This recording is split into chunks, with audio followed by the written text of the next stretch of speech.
כלום.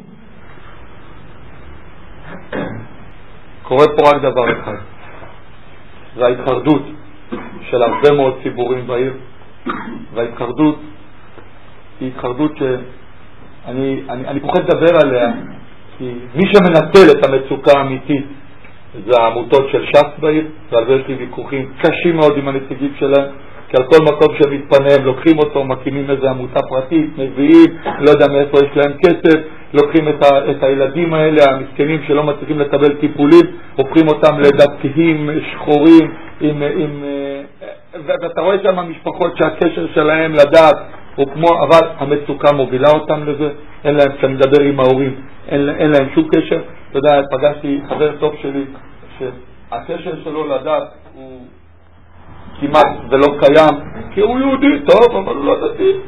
והוא שולח את 5 ילדיו למוסדות של רשב"י בעיר. עכשיו תתאר, הוא אומר, שמע, בחינם.